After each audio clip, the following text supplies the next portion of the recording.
Isang araw, may pumasok na babaeng nagngangalang Lil Isa at nagtanong kung pwede siyang sumali sa club. Dahil sa mga hindi magandang karanasan sa nakaraan, nagtaka si Okumura kung bakit gustong sumali ng isang babae sa isang club na nakatuon sa fan service at mommy milkers. Naisip niya na kailangan niyang humanap ng paraan para palayasin siya. Dumating ang pagkakataon nang magpakita si Lil Isa ng pagkasabik sa mga manikang nasa estante.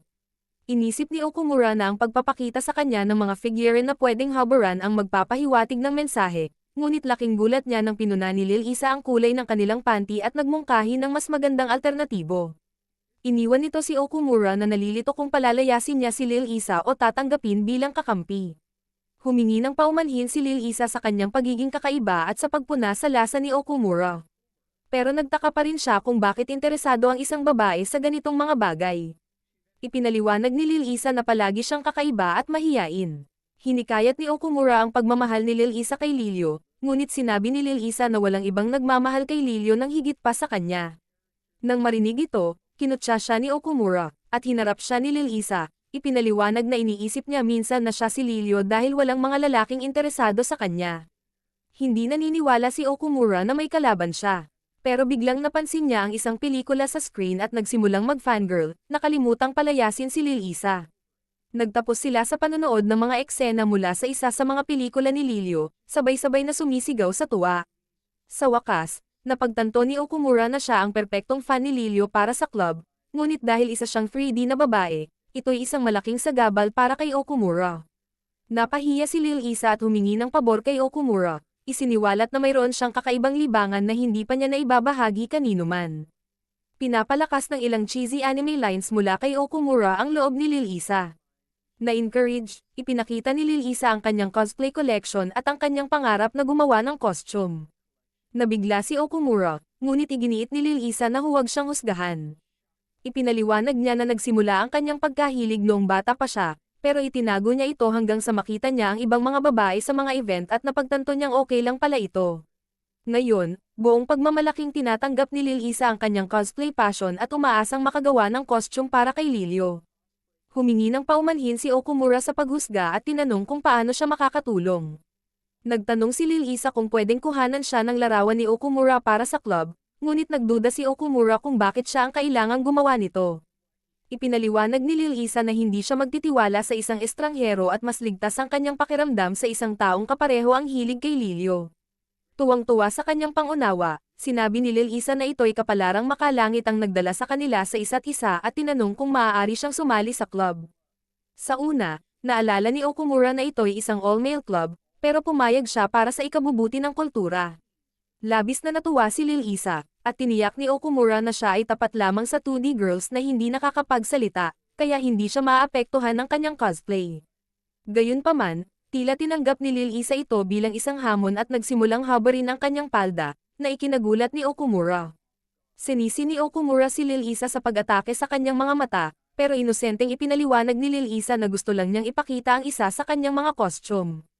Agad na tinakpan ng otaku virgin ang mga bintana ng board para walang ibang makasilip habang siya'y nagpapanik. Kalma lang na isinuot ni Lil Isa ang kanyang costume, inayos ang kanyang makeup, buhok, at naglakad papalapit para ipakita ang kanyang hitsura. Nang humarap si Okumura, hindi siya makapaniwala sa kanyang nakikita, parang tunay na Lilyo ang nasa harap niya. Nagkaroon pa siya ng nosebleed nang sabihin ni Lil Isa ang catchphrase ni Lilyo. Kahit na nakatayo siya ulit, halatang hindi pa siya okay. Namangha sa sobrang pagkakahawig ni Lil Isa kay Lilyo. Habang bumabawi pa siya, ipinakita ni Lil Isa ang mga bagong panty na pinili niya para sa costume at tinanong ang opinyon ni Okumura, sabay talikod para ipakita ang kanyang malalaking assets, dahilan para mawala ang kaluluwa ni Okumura. Kinalaunan, nagising si Okumura na nakalapag ang ulo sa kandangga ni Lil Isa, na nag-aalala sa kanya. Sinabi ni Lil Isa na magsisimula na ang kanyang debut photoshoot kinabukasan, na muling nagdulot ng pamumula kay Okumura. Kinaumagahan, pumasok siya sa crisis mode, iniisip kung umiibig na siya sa isang tunay na babae matapos siyang mangakong tapat kay Lilyo. Biglang pumasok si Lil Isa at nakita siyang nanonood ng isang bihirang episode na hindi pa niya napapanood. Nagtanong si Lil Isa kung ano ang nangyayari, at mabilis na nag-fanboy si Okumura. Nang tanungin kung paano siya naging ganoon kaalam, inalok ni Okumura na ipakita ang kanyang mga research methods. Kumuha sila ng mga game controllers at nagsimulang maglaro. Iniisip ni Okumura na wala siyang dapat ipag-alala. Biglang nag-pause si Lil-isa sa laro, eksaktong sa bahagi kung saan makikita ang kayamanan ni Lilyo. Nagtaka si Okumura kung mas malala pa si Lil-isa kaysa sa kanya, ngunit nilabas ni Lil-isa ang kanyang cellphone para kunan ng larawan ng kayamanan ni Lilyo upang maging mas makatotohanan ang kanyang cosplay. Napahanga si Okumura sa dedikasyon ni Lil-isa na halos matalo siya. Sa sandaling iyon, nagpa siya si Lil-isa na magayos at nagsimulang maghubad ng costume. Agad na kumuha si Okumura ng board, sinusubukang kumbinsihin ang sarili na naa-appreciate lang niya ang dedikasyon ni Lil-isa. Pagharap niya ulit, nakita niya ang bagong one-piece costume ni Lil-isa at pumayag na kuhanan siya ng litrato. Matapos mag-set up ng plain backdrop, nagsimulang mag-pose si Lil-isa at agad na nakilala ni Okumura ang mga poses mula sa manga, na ikinatuwa niya. Nagbihis ulit si Lil-isa ng bagong kasuotan, at kahit wala pa siyang alam sa ginagawa, nasiyahan na si Okumura. Nang tingnan ni Lil-isa ang mga litrato, natuwa siya sa resulta at masaya na ang pagmamahal niya kay Lilyo ay nakita. Samantalang si Okumura, hindi pa rin makapaniwala na mahal ni Lil-isa si Lilyo. Sinabi niya sa kanya na handa na siyang magbihis muli, kaya sinubukan ni Okumura na bigyan siya ng espasyo hanggang sinabi nito na sira ang kanyang zipper at kailangan niya ng tulong sa pagbukas ng damit. Mabilis na hinayla ni Okumura ang zipper at tumingin sa ibang direksyon, ngunit hindi naiwasang masulyapan ang kanyang dibdib. Nangyari ang hindi inaasahan, nadapa sila at nahulog siya sa mga bisig ni Okumura. Nagpasalamat siya sa pagdakip sa kanya ngunit itinuturo rin na may nahuli pa siyang iba. Nang marinig ito, halos atakihin sa puso si Okumura at nagpaliwanag na aksidente lang iyon, ngunit sinabi ni Lil-isa na ayos lang at humingi ng kaunting privacy para makapagbihis. Kinuha ni Okumura ang kanyang bag at tumakbo palayo mula sa crime scene. Pagkatapos magbihis muli ni Lil-isa, namula siya at nagtataka kung bakit mabilis ang tibok ng puso niya. Kaya tumakbo siya pauwi para harapin ang anumang nararamdaman niya dahil kay Okumura. Kinabukasan, ang principal ay nagulat sa bagong estudyanteng sikat na modelo na tila may galit sa manga. Pagpasok niya sa klase, ang mga lalaki ay nagiging mga simp at natutulala sa kanyang perpektong katawan, habang ang mga babae naman ay tila nawawalan ng saysay. Gayunpaman, tinanong ni Makari ang mga lalaki kung may manga club sila. May isang lalaki na nag-akala na siya'y suswertehin, hanggang sinabi ni Makari na galit siya sa manga. Samantala, si Okumura ay nakaramdam ng matinding pagsisisi habang inaalala ang sandaling, nakatikim siya ng langit, at sinisisi ang tadhana sa kanyang nararamdaman. Pumunta siya sa club, umaasang wala roon si Lil-isa. Ngunit andoon na ang pink-haired lunatic na naghihintay sa kanya. May awkward na sandali bago binanggit ni Okumura ang lahat ng gulo noong umaga. Ipinabatid ni Lil-isa sa kanya na may bagong estudyante sa kanilang klase, isang sikat na modelo na talagang cute. Nagulat si Okumura na sinabi iyon ni Lil-isa. Hanggang nag-nerd out siya tungkol sa kung gaano ka-perfect ang modelo bilang best friend ni Lilyo. Biglang kinuha ni Lil-isa ang isang lumang kamera, na kinilala ni Okumura bilang ang ginamit ng kanyang senpai para kunan ng litrato ang mga regular na aktibidad ng club. Napansin ni Lil-isa na tinitignan ni Okumura ang mga litrato ng may pagmamahal at humingi ng paumanhin sa pamimilit sa kanya. Tinanong niya kung ano ang gustong gawin ni Okumura, ngunit nakakagulat, iminungkahi ni Okumura na kuhanan siya ng litrato habang nagko-cosplay dahil talagang nag-enjoy siya noong huli nilang ginawa iyon. Dahil dito, umiyak si Lil-isa sa tuwa at agad na naghubad ng damit para sa kanilang unang round ng mga litrato. Biglang naalala ni Lil-isa na hindi niya nadala ang kanyang cosplay dahil siniyasat ng mga guro ang mga bag kanina, kaya nakaisip siya ng bagong ideya at hinayla si Okumura papunta sa isang bakanteng silid-aralan. Iminungkahi ni Lil-isa na mag-practice shot si Okumura gamit ang kanyang uniform, ngunit habang isinaset up ni Okumura ang camera, nagtataka siya kung bakit siya naiilang. Dahil hindi naman si Lil-isa si Lilyo. Nagumpisa na ang photoshoot, ngunit nang makita ni Lil-isa ang mga litrato, nawalan siya ng gana at inisip na pangit siya.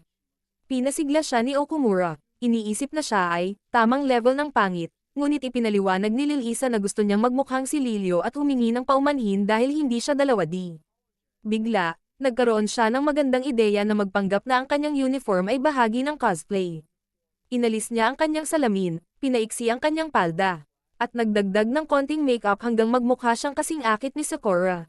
Nagtaka si Okumura kung may gusto ba siya sa mga walang silbing babae, ngunit sinubukan niyang mag-focus sa kanyang dedikasyon kay Lilyo. Gayunpaman, iniisip ni Lil-isa na masyadong boring ang kanyang pose, kaya sinubukan niyang gawing mas provocative ito. Hindi nagtagal, nalaglag ang kanyang salamin at habang yumuyuko para kunin ito, nasulyapan ni Okumura ang perpektong tanawin at nagsimulang mag-snap ng litrato. Hindi sinasadyang tinamaan ni Lil Isa ang kanyang ulo sa pag-angat at nahulog muli kay Okumura, na wala pang karanasan sa ganito, dahilan para mawalan siya ng malay sa sobrang excitement.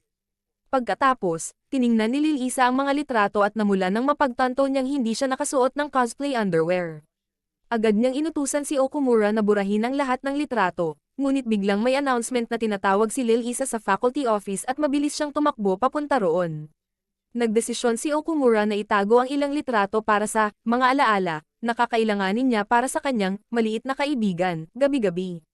Samantala, ang mga lalaki ay nagsisiksikan kay Makari habang papasok siya sa club building, sinusubukang makuha ang kanyang atensyon. May isang babae na hindi sinasadyang nabuhusan siya ng tubig, kaya tumakbo si Makari, nahihiya at gustong mapag-isa. Pagod na sa pagiging mag-isa, narinig ni Okumura ang kaguluhan sa labas at sinubukang silipin. Gayunpaman, biglang napasok ni Makari ang manga club, at nakilala siya ni Okumura mula sa kanyang kabataan. Tumalon siya sa mga bisig ni Okumura. Naaalala kung paano noong 5 taon na ang nakalilipas tinanong niya si Okumura kung may crush ito, at ang batang tanga ay nagdeklara ng pagmamahal kay Lilyo dahil hindi siya kailanman sasaktan nito. Sa kasalukuyan, patuloy na naghahanap ang mga lalaki sa pasilyo para kay Makari, kaya isinara ni Okumura ang pinto at tinakpan ang bintana para maiwasang maituring na traidor. Tinanong niya si Makari kung bakit bigla siyang niyakap, at sinabi nito na gusto lang niyang magpa-blush sa kanya. Tinanong ni Okumura kung bakit basa siya, ngunit nilihis ito ni Makari at nagtanong kung pwede ba siyang magpatuyo ng damit doon. Habang inilulubog ni Okumura ang ulo niya sa kanyang manga, nagsimulang maghubad si Makari ng bawat piraso ng damit. Sinabihan siya ni Okumura na tigilan ang kalokohan at itira ang kanyang underwear, ngunit nang sinabi nitong pwede siyang tumingin, nasulyapan ni Okumura ang kanyang dibdib at nagpanik. Humiga si Makari sa sofa, umaasang makakatulog, at tinanong si Okumura kung gusto rin niyang tumabi. Sinabi ni Makari na nag-e-enjoy siyang tuksuhin si Okumura at tinanong kung iniisip ba niyang cute siya. Nang sabihin ni Okumura na lagi naman siyang cute, namula si Makari at iginiit na mas cute na siya ngayon bilang isang sikat na modelo. Sa gulat, nabitawan ni Okumura ang kanyang Lilyo manga at nadulas dito, tinatapos ang sandali. Nakahiga si Okumura sa ibabaw niya habang mahigpit siyang niyayakap, pilit na sinusubukan ni Okumura na bumangon, kaya't nagiging bangungot ang sitwasyon para sa kanya. Sinabi ng babae na manatili siya sa ganoong posisyon ng kaunti pa.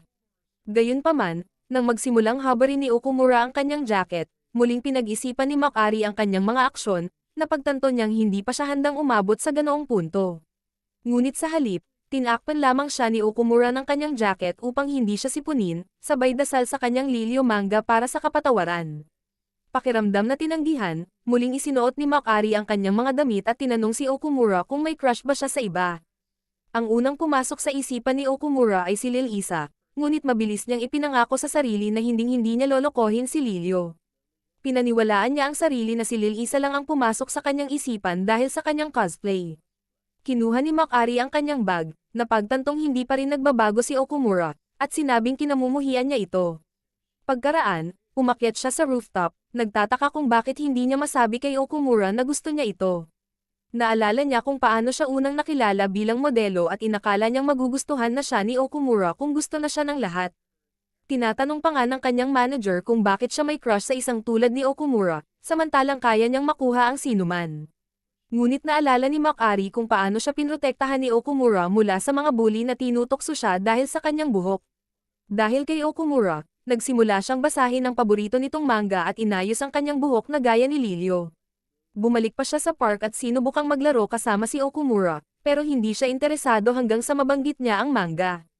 Nagsimulang magka-crush sa kanya ang ibang mga lalaki mula pagkabata, pero si Okumura lamang ang hindi siya pinansin, at dahil dito, umibig siya sa kanya.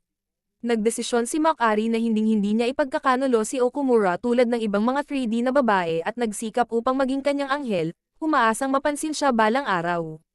Hindi makapaniwala si Makari na para siyang mga lalaking nagpapantasya sa kanya, ngunit siya naman ay habol ng habol sa isang malungkot na binata na maaaring pakasalan ng isang karta na larawan. Biglang napansin ni Makari ang manga club mula sa rooftop at nakita niyang may isang babaeng lumapit kay Okumura. Sa loob ng club, sinimulan ni Lil Isa ang kanyang nakagawiang paghuhubad habang tinatakpan ni Okumura ang mga bintana.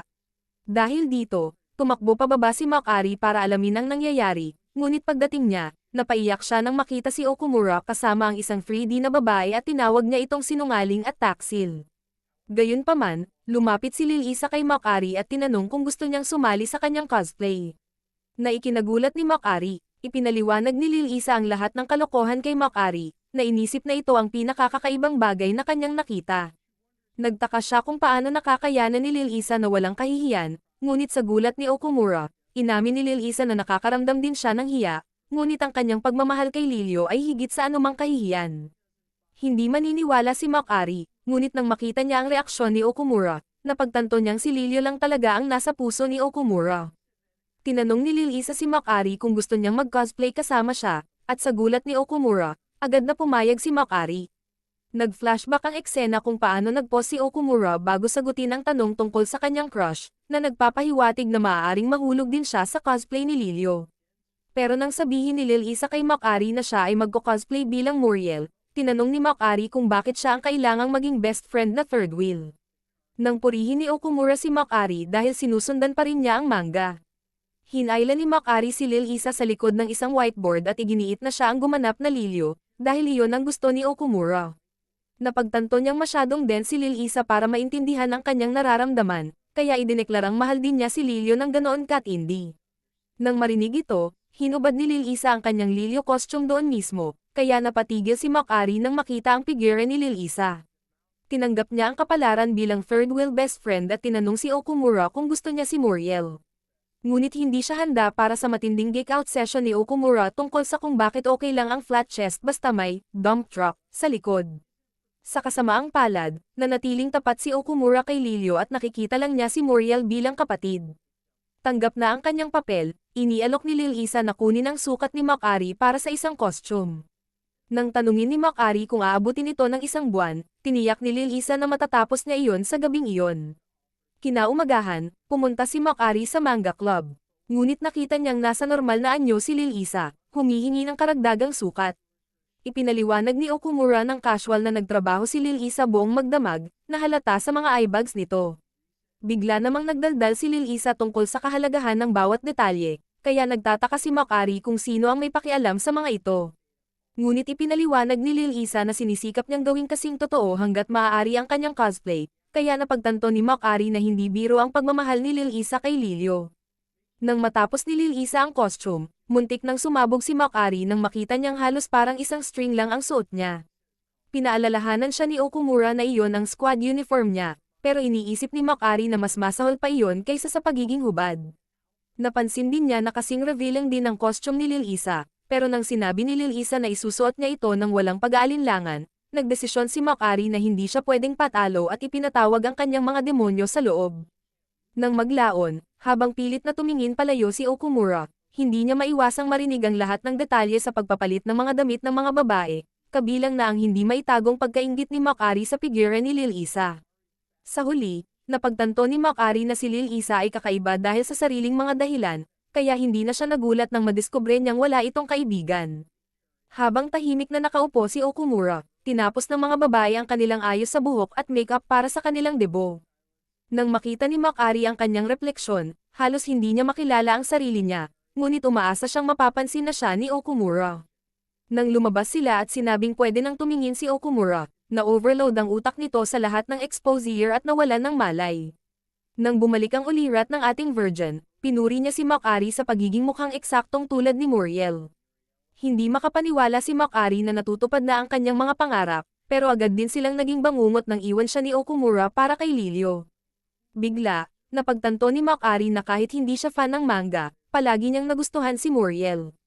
Para sa kanya, si Muriel ang loser third wheel na patay sa isang tanga na hindi man lang napansin ang higit sa blonde wig at Mount Everest. Pakiramdam ni Makari, katulad siya ni Muriel, na sumisigaw para mapansin ni Okumura, ngunit laging hindi pinapansin. Sa galit at pagkadismaya, sumigaw siya at tinanong kung bakit hindi siya tinitignan ni Okumura. Gayunpaman, iniisip lang ng iba na si Makaria ay talagang pumapasok sa karakter at pinupuri ang kanyang performance.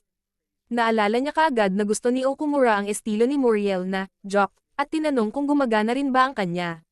Dahil dito, nagsimulang mag-simp ng todo si Okumura kaya tinukso siya ni Makaria, at tinanong kung mahal siya nito. Agad niyang ipinahayag ang kanyang pagmamahal, isang bagay na 10 taon nang hinihintay ni Makaria na marinig. Bagamat kapag iniisip niya ito, parang napaka-pathetic, pero hindi naman ito mas pathetic kaysa sa pagtigas dahil nanonood ng anime recap. Sunod, inilabas ni Lil Isa ang mga posisyon na kanilang gagawin, at kahit na hindi pinapayagan ng kontrata ni Makaria, napagdesisyonan niyang sumunod na lang. Matapos itakda ang backdrop, sinabi ni Lil Isa kay Makaria na pwede siyang umatras kung masyado siyang nahihiya, pero isang beses pang tumingin si Makaria sa ballistic missiles ni Lil Isa at sinabing, "Hell no." Lumapit si Makaria, at napagtanto ni Okumura ang lalim ng gulo na kinapapalooban niya at na hindi niya maaaring hayaang Shield Hero ang tumaas. Ang kanilang unang pose ay para kay Lilio upang pagalingin si Muriel sa pamamagitan ng paglalagay ng kanyang mga kamay sa ballistic missiles nito, na hindi ko maipapakita sa iyo para sa halatang mga dahilan. Habang sinusubukan nilang gawin ang eksena, pilit na pinipigilan ni Okumura na damyugo ang kanyang ilong. Gayunpaman, distracted si Makaria sa papuri ni Okumura kaya nang hinawakan ni Lilio ang kanyang chocolate chips, aksidenteng nagawa ni Makaria ang kanyang forbidden emote. Pinuri siya ni Lil Isa dahil sa pagiging mukhang realistic nito, at nagsimulang magtaka si Muriel kung ano ang nangyayari. Pero nang inassure siya ni Okumura na magaling ang kanyang ginagawa, nahiya si Muriel na nasaksihan ito ni Okumura. Sinabi ni Lilio na oras na para simulan ang kanyang healing infusion. Nang inilagay ni Makaria ang kanyang mga kamay sa ballistic missiles ni Lil Isa, nawalan ng composure si Okumura. Hiling ni Makaria na mag-simp din siya sa ganong paraan kaya sinabi niyang kailangan ni Lilio na bigyan siya ng mas maraming good healing. Ngunit nang sinubukan niya ito, nadapa siya at naipit sa outfit ni Lilio. Kaagad humingi ng tulong si Lil Isa kay Okumura, ngunit ayaw ni Makaria na hawakan ni Okumura ang mga missiles ni Lilio. Tinanggap ni Okumura na wala siyang ibang pagpipilian kaya nagkunwari siyang parang mga sandbags ang mga ito, pero hindi pa rin niya ito matanggal. Ang tanging opsyon ay tanggalin ang costume, na naglantad ng lahat. Kalaunan, pinag-usapan ng team ang backstory ni Muriel, na ikinatuwa ni Okumura dahil pareho silang otako ni Makaria. Sinubukan ni Makaria itong itanggi hanggang sa marinig niya kung gaano kasaya si Okumura na kausap siya tungkol dito. Napagtanto niya na hindi niya talaga sinubukan ang mga bagay na gusto ni Okumura. Ang buong panahong ito, masaya lang si Big Nerd dahil gusto ng kanyang childhood friend ang parehong manga na gusto niya. Napansin ni Lil Isa kung gaano kasaya ang dalawa at biglang naging malungkot. Nagpasalamat siya kay Makaria sa pagtulong sa costume, ngunit biglang binalita ni Makaria na hindi nila magagamit ang mga litrato dahil sa kanyang modelang contract. Na siyang nagpawala ng kaluluwa ni Lil Isa. Gayunpaman, sinabi ni Makaria na naiintindihan niya kung bakit gustong-gusto nila ang cosplay at hindi siya tatutol na gawin ulit ito. Habang palabas si Makaria, napagtanto niyang may oras pa siya para ma-score si Okumura, kaya wala siyang dapat alalahanin. Pag-alis niya, nagtataka si Lil Isa kung ano ang naramdaman niya, pero pinaalala siya ni Okumura. Inimungkahi ni Lil Isa na pagsamasamahin na nila ang mga litrato para sa cosplay album at ibenta ito sa susunod na event. Na nakapag-sign up na siya. May 1 linggo pa sila para matapos ito. Nag-alok si Okumura na tumulong sa pag-edit, pero siniguro ni Lil Isa na hindi niya na kailangang gawin iyon. Pero iginiit ni Okumura na gagawin nila ito ng magkasama dahil iyon ang kanyang pangako, at sobrang saya niya sa ginagawa. Kinagabihan, nakaiwas sila sa school sweep kaya nagtrabaho sila magdamag sa club room. Ipinakita ni Lil Isa kay Okumura ang proseso, pero base sa kanyang kalkulasyon, aabutin sila ng matagal para ma-edit ang 500 litrato. Nagsimulang magpanik si Lil Isa, iniisip na dapat mas maaga pa silang nagsimula. Hinawakan ni Okumura ang kamay niya at sinabing kaya nila ito, magkasama. Bigla namang nag-ingay ang security guard at tinatanong kung may tao sa silid, kaya sinandal ni Okumura si Lil Isa sa pader at nag-alok na isakripisyo ang sarili kung kinakailangan. Buti na lang, naalala ng guard na hindi siya binabayaran ng sapat para dito kaya umalis na lang. Nabigla si Lil Isa pero napagtanto niyang hindi na siya nag-iisa kaya bumalik siya sa trabaho. Makalipas ang 1 linggo, mukha na silang galing sa basement pero natapos na rin nila ang trabaho. Nang malaman ni Makaria na nagtrabaho sila magdamag at pupunta sila sa event ng magkasama, diretsahan niyang tinanong si Lil Isa kung ano ang nararamdaman niya para kay Okumura. Samantala, nag-iisip si Okumura kung ang lakad ba nila ay isang date. Pilit niyang iniisip na isa lang itong club event, pero hindi niya mapigilan ang pagkabahala tungkol sa susuotin. Akala ni Okumura, hindi nag-effort si Lil Isa sa damit niya, pero sa totoo lang, Inikot niya ang buong kwarto para maghanap ng tamang isusuot. Nang sumagot si Lil Isa sa tanong ni Makaria, sinabi niyang si Okumura ay napakasuportado, parang si Ashford. Sabi ni Makaria, parang inamin na ni Lil Isa na may gusto siya kay Okumura. Lumalabas na si Lil Isa mismo ay nagtataka kung nahuhulog na nga ba siya kay Okumura habang pumipili ng outfit, na may kahihiyan pero hindi alam kung bakit. Kinalaunan, dumating si Okumura sa istasyon ng tren, nag-aalala pa rin sa kanyang isusuot, iniisip na casual lang ang suot ni Lil Isa. Pero nang dumating siya, nagulat si Okumura kung gaano siya kaganda nang walang salamin at namula. Nag-aalala si Lil Isa na baka mukha siyang katawa-tawa, pero pinuri siya ni Okumura, nagulat sa kanyang fashion sense. Sa una, wala siyang kaalaman, pero matapos makakita ng ilang outrageous outfits online, tumawag siya kay Makaria para humingi ng tulong. Pumayag si Makaria na tulungan siya kinabukasan at sinuotan siya ng damit na mukhang normal. Nang magpasalamat si Lil Isa, sinabi ni Makaria na quits na sila dahil si Lil Isa naman ang gumawa ng costume para sa kanya. Ngayon, si Lil Isa at Okumura lang ang natitira sa tren. Iminumungkahi ni Okumura na maghintay sila ng kaunti bago ang kaganapan. Nakakaramdam si Lil Isa ng kahihiyan dahil sa sobrang pag-iisip, dahil tila napakakalmado ni Okumura, ngunit siya rin ay nasa bingit ng meltdown.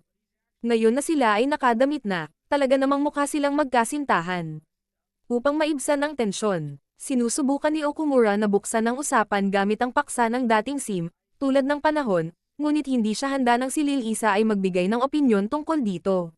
Sinusubukan niyang muli at nagtatanong kung gusto niyang mag-hangout sa ibang lugar, ngunit pagdating nila sa convention, hindi pa ito bukas. Sinusubukan nilang pumunta sa malapit na bar, ngunit sarado rin ito. Maya-maya, napansin ni Okumura na mukhang medyo malungkot si Lil Isa, kaya't pumunta sila sa isang manga cafe. Ngunit lahat ng mga kwarto ay puno. Sa wakas, huminto si Lil Isa at sinabi na nasasaktan ang kanyang mga paa mula sa lahat ng paglalakad sa takong. Nang tingnan ni Okumura kung ayos lang siya, napagtanto niyang kasalanan niya na hindi niya ito napansin ng mas maaga. Umupo sila ng magkasama na walang magawa hanggang sa banggitin ni Lil Isa ang isang spin-off episode ng Lilyo na ipinalabas kagabi. Agad na nakalimutan nila ang kanilang mga problema at nagsimulang mag-geek out tungkol sa Lilyo. Na nagpasaya kay Lil Isa. Pagkatapos nito, humingi ng tawad si Okumura sa hindi pag-aalaga sa kanya ng maayos, ngunit sinabi ni Lil Isa na palagi siyang nagkakaroon ng kasiyahan sa kanya. Ang karanasang ito ay nagpapabatid kay Okumura na marahil hindi naman masama ang mga 3D girls kung sila ay tulad ni Lil Isa. Biglang napansin ni Lil Isa na malapit na ang oras ng kaganapan, kaya't pumunta sila sa hall upang mag-set up. Napansin ni Okumura na hindi siya nasisiyahan sa laki ng kaganapan, ngunit nang tiyakin ni Lil Isa na isa ito sa malalaki. Nagsimula siyang mag-alala nang makarating sila sa kanilang booth. Iminumungkahi ni Okumura na iset up ang kanilang kagamitan hanggang sa ipaalam ni Lil Isa na nakalimutan nilang i-print ang mga cover o poster. Sinusubukan niyang kontrolin ang kanyang pagkabigo habang itinuturo ni Lil Isa ang mahusay na mga costume ng kanilang mga kapitbahay, hindi tulad ng kanilang mga blankong cover. Upang palalin ang mga bagay, sinulat niya ng mano-mano ang mga pamagat sa mga DVD, na nagpapakita na tila mapaghinala.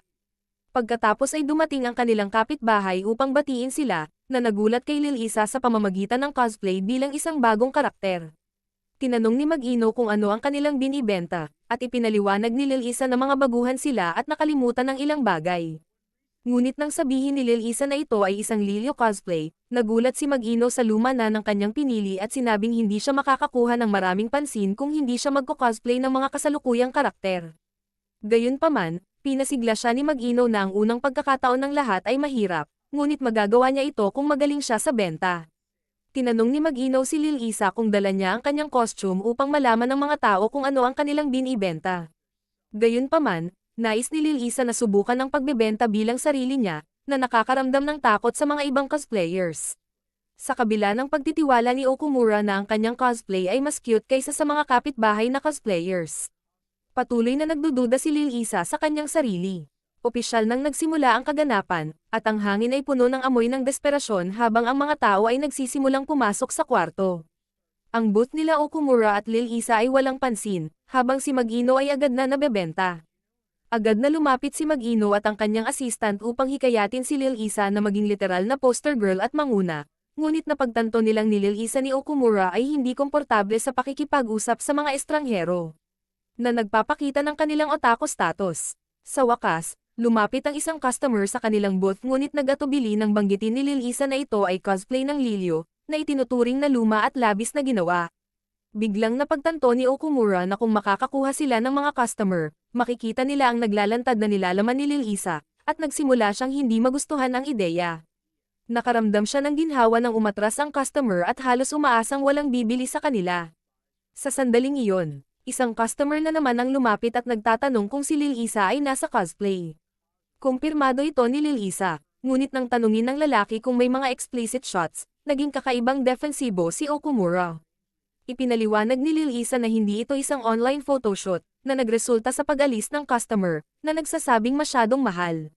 Tinanong ni Okumura kung ang mga larawan ay talagang walang edgy content, at ipinaliwanag ni Lil Isa na hindi siya makapagbenta ng softcore content dahil hindi pa siya nasa wastong edad. Napahanga si Okumura habang tinatanong kung ano ang tinutukoy niyang nosebleed sa lahat ng oras na ito, at ipinaliwanag ni Lil Isa na iyon ay para lamang sa kanya. Biglang iminungkahi ni Lil Isa na pack up na sila at umalis dahil walang bibili ng luma at walang provocative na cosplay. Gayunpaman, napagtanto ni Okumura na naging masamang partner siya at sinabi kay Lil Isa na magbihis siya sa kanyang Lilyo costume. Napapahiya siya at humingi ng tawad sa pagtatangkang itago ang Lilyo content para sa kanyang sarili. Ngunit dahil ito ang pangarap niya na makita ng lahat ang kanyang cosplay, pinilit niya itong tulungan. Nag-aalala si Lil Isa na baka hindi maganda ang kanyang cosplay, ngunit siniguro ni Okumura na ang kanyang cosplay ang pinaka-cute sa buong mundo at inamin na pakiramdam niya ay parang totoo si Lilyo. Bago makapagproseso si Lil Isa kung anong uri ng kumpisal iyon, dinala siya ni Okumura sa mga changing rooms. Wala na silang maraming oras. Hanggang sa katapusan ng kaganapan, nangako si Lil Isa na magbihis ng mabilis. Si Okumura ay naglalakad-lakad sa labas tulad ng isang ama nang bigla niyang marinig ang malalalim na boses mula sa mga changing room ng mga babae. Sinubukan niyang pagsabihan ang mga lalaki, ngunit sinabi nila sa kanya na sila rin ay mga babae, kaya't agad siyang humingi ng tawad para sa kanyang pagkakamali. Sabi ng mga babae na ayos lang iyon. Habang naghihintay, sinusuri ni Okumura ang photoshoot ni Mag-ino na umaakit ng maraming pansin, ngunit naririnig niyang nagrereklamo ang dalawang photographers tungkol sa pagiging boring ng cosplay ngayong taon. Samantala, dumating si Lil Isa sa changing room at na-overwhelmed sa tanawin. Bagaman karamihan sa mga tao ay nagpapalit ng mga costume upang umalis, nakahanap si Lil Isa ng isang lugar at nagsimulang maghanda, ngunit napagtanto niyang nakalimutan niyang magdala ng wig cap at iba pang mahalagang gamit. Sa ganitong sitwasyon, wala na siyang pagkakataon na magmukhang Lilial. Biglang lumapit ang isa sa mga babae at nag-alok ng wig cap, na nagulat kay Lil Isa. Sa loob ng ilang segundo, isang grupo ng mga mapagbigay na otako ang pumalibot sa kanya. Tinatanong kung ano ang kailangan niya at hinihikayat siya dahil ito ang kanyang unang pagkakataon. Dahil sa tulong nila, nakasuot siya ng costume, ngunit nang matuklasan ng mga babae na siya ang gumawa ng costume, lubos silang humanga. Nag-alok si Lil Isa na ibalik ang kanilang mga item, ngunit ipinaliwanag ng mga babae na lahat ay nakatanggap ng tulong mula sa ibang cosplayers sa isang punto, kaya't dapat niyang magbayad ng utang sa hinaharap. Isa sa mga babae ang nakilala si Lil Isa mula sa kanyang unang kaganapan at natuwa na makita siyang bumalik. Nang marinig ni Lil Isa na malapit nang magsara ang photo booth, humarap siya at nag-flash sa mga babae na nag-insist na hindi siya makalabas ng walang takip. Isa sa kanila ang nagbigay sa kanya ng shorts, at sa wakas ay natapos ni Lil Isa ang kanyang pag-aayos, na nagpatamba sa mga babae sa kanyang kagandahan. Sa kanyang paglabas, nakasalubong ni Lil Isa ang isang cosplay guy na nagsabi sa kanya kung gaano kabahala si Okumura at kung gaano siya kahusay na partner. Sa labas, naghihintay si Okumura para sa debo ni Lil Isa at sa huling sandali. Lumabas si Lil Isa ng may kumpiyansa at tinawag ang kanyang karakter na Ashard habang nagsisimula ang mga Shield Heroes. Si Lil Isa ay nagmamadali patungo kay Okumura, medyo kinakabahan, habang ang assistant ni Mag-ino ay overwhelmed ng nostalgia at nagsimulang fangirl sa Lilyo, sinusubukang kontrolin ang kanyang excitement para hindi ito mapansin ni Mag-ino. Samantala, nagsisisi ang dalawang potensyal na customer mula kanina sa kanilang pagkakawala ng pagkakataon at ang iba pang mga lalaki ay nagsimulang kanselahin ang kanilang mga biyahe. Si Okumura at Lil Isa ay hindi sigurado kung paano magpatuloy, at habang naghahanap si Lil Isa ng lugar para sa mga litrato, biglang napalibutan siya ng isang grupo ng mga sabik na lalaki. Gayunpaman, iminungkahi ni Mag-ino sa kanyang photographer na kunan ng litrato si Lil Isa, ngunit ang photographer ay labis na na-overwhelmed na halos sumigaw sa excitement. Ngunit hinihikayat siya ni Mag-Ino na i-lead ang grupo ng mga tagahanga upang magbigay ng malinis na espasyo para sa photoshoot ni Lil Isa. Na pinapayuhan silang bumuo ng isang semicircle. Nagpasalamat si Okumura sa photographer para sa kanyang tulong, ngunit ang photographer ay nag-aangkop lamang para sa pinakamahusay na shot. Si Lil Isa ay yumuko rin bilang pasasalamat, na nagdulot ng isang kaguluhan ng mga camera flashes. Habang si Okumura ay nag-aalala, nagsimula si Lil Isa na mag-post ngunit hindi makadaan sa karamihan ng mga tagahanga. Overwhelmed sa lahat ng mga request, nadapa si Lil Isa ngunit salamat sa kanyang undergarments. Walang nangyaring mishap, di nagtagal, narinig ni Okumura ang ilang mga lalaki na nagko-comment sa kakulangan ni Lil Isa sa karanasan habang ang iba ay natutuwa sa kanyang amateur status. Nakikilala ang mga poses mula sa manga at anime, napagtanto ni Mag-Ino na si Lil Isa ay isang diehard Lilyo fan. Tinanong niya ang photographer para sa kanyang opinyon, na nananatiling tapat ngunit umamin na ang pagkakahawig ni Lil Isa sa Lilyo ay kamangha-mangha. Isa sa mga seasoned cosplay critics ang nagsabi na sa kabila ng kanyang kakulangan sa karanasan. Ang portrayal ni Lil Isa ay napaka-authentic na parang ang tunay na Lilyo ay nabuhay. Nag-aalala si Lil Isa kung ang kanyang passion para kay Lilyo ay talagang nakikita, at nang ibigay ni Wano ang isa pang minuto sa fanbase, naaalala ni Lil Isa ang hindi pag-aproba ng kanyang ina sa kanyang mga interes, na nagunjok sa kanya na gumawa ng mga costume ng lihim. Ngayon, maayos niyang naipapahayag ang kanyang pagmamahal sa kanyang paboritong karakter dahil sa tulong ni Okumura, at si Lil Isa ay nagsagawa ng huling post na nag-iwan sa kanya sa pagkamangha habang ang karamihan ng tao ay nagpapalabas. Nang matapos ang kaganapan, humingi ng tawad si Okumura kay Lil Isa sa hindi pagkuha ng kahit isang shot at nag-alok na kumuha ng litrato ngayon. Ngunit nang subukan ni Lil Isa na mag-post muli, ang mga kaganapan ay nag-iwan sa kanya ng sobrang relaxed, kaya't humiling siya kay Okumura ng rido habang nasa karakter. Ngunit iginiit ni Okumura na ang candid na sandali ay perpekto. Habang nagtatapos ang kaganapan at nagsasara ang mga changing room, ang ilang mga tagahanga ay nagmamadaling humingi kay Lil Isa ng kanyang social media handles. Ngunit humingi siya ng tawad na wala siyang anumang account. Pumasok si Mag-Ino upang samahan siya bago pa ito lumala. At habang umaalis si Lil Isa, nagkasundo ang mga tagahanga na tiyak na siya ay isang anghel. Sa mga changing rooms, kumuha si Lil Isa ng selfies kasama ang ibang mga babae at kahit ang isang cosplay guy ay humiling ng eksplosibong litrato. Biglang humingi si Mag-Ino ng tulong sa pagtanggal ng kanyang costume at natuwa si Lil Isa na mahawakan ito. Pagkatapos, ibinunyag ni Lil Isa na siya ay may iba't ibang maskara dahil sa kanyang animal-themed cosplay. Kahit na hindi siya nababahala sa paglanghap ng balahibo para sa kanyang pagmamahal sa kultura. Agad na nagbahagi ang iba pang mga babae ng kanilang mga katulad na pakikibaka sa kanilang cosplay commitments. Isa ang nagkwento ng pagsusuot ng mga pangil sa tren habang ang isang elf cosplayer ay nagbahagi kung paano natakot ang kanyang maliit na kapatid nang makita ang kanyang wig na nababasa sa bathtub. Isa pa ang nagbanggit ng kanyang wig na nahulog sa TV na nagresulta sa isang accidental ring cosplay. Ang isang crossdresser ay bumalik sa kanilang tunay na anyo at nagbahagi kung paano nagkamali ang kanilang pamilya na iniisip na sila ay nakikipag-date sa maraming tao dahil sa pagkakakita ng mga male jackets. Ngunit tinanong ni Lil Isa ang babae kung siya ay may mga cosplay challenges, na humahanga sa kanyang cuteness at magandang figure. Gayunpaman, nagreklamo si Lil Isa tungkol sa kanyang maliit na tangkad at ang hamon ng pagdadala ng kanyang malaking dibdib na nagpapahirap sa paghahanap ng damit sa kanyang laki. Nakikiramay ang iba pang mga babae sa kanyang mga pakikibaka at bumuo ng isang support group para sa mga may katulad na sukat. Maari niyang subukan ng iba't ibang estilo ng cosplay, pero pakiramdam niya ay sinumpa siya na tanging mga revealing outfits lamang ang bagay sa kanya.